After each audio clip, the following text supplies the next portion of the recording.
ต่อไปเป็นยกที่สี่ของเราเพื่อสุดท้ายในวันนี้ยกที่สี่มีคนสุดท้ายซุปเปอร์บอลติดสุดทีมแดงแม็กซิโมเพชรรุ่งเรืองนี่ขึ้นมาก็โอ้ยแล้วก็เข้าไปยกที่สี่แล้วนะครับวันนี้ก็ได้เห็นทีมแดงจะมาไทยนะมีลูกไม้แบบโผล่มันแขนก็ถีบไปด้วยเท้าขวาไปด้วยเท้าซ้ายแม็กซิโมยังจะไปต้องยังเตะไปด้วยเท้าซ้ายที่ชายโครงแม็กซิโมยังเตะไปเท้าซ้ายเก็บเงินเตะตัดขายังชัดเจนกว่าตามยังถีบขวาไปเท้าซ้าย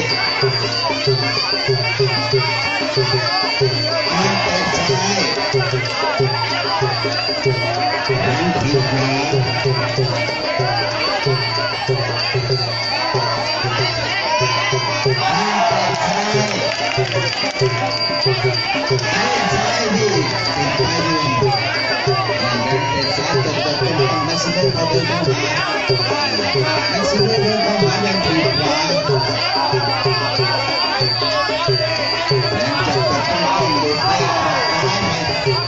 ซ้ายไปติดไปรวม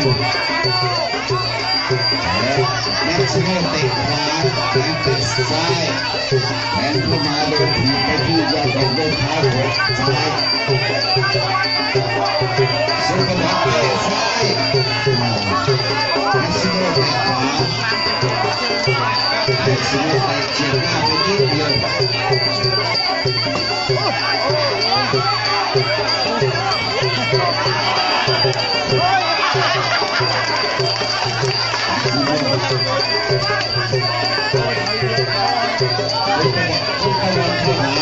ซุปเปอร์บอลเข้าไปเตะซ้ายเตะขวาแม็กซิโมเตะซ้ายเตะแล้วเตะซ้ายเข้าไปที่หน้าแล้วเตะซ้ายมีหลักลงไปเล็กน้อยไม่ได้มีอะไรลื่นน้ำเงินเตะขวาแดงถูกรับแดงเตะขวาน้ำเงินเตะขวาน้ำเงินเตะขวา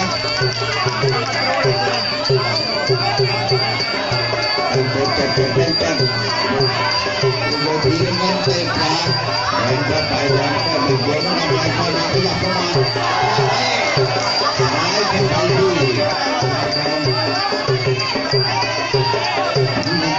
ปที่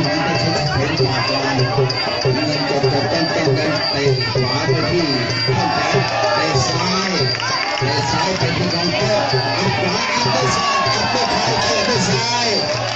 นักทำแบบยกที่สี่แล้วดูยกสุดท้าย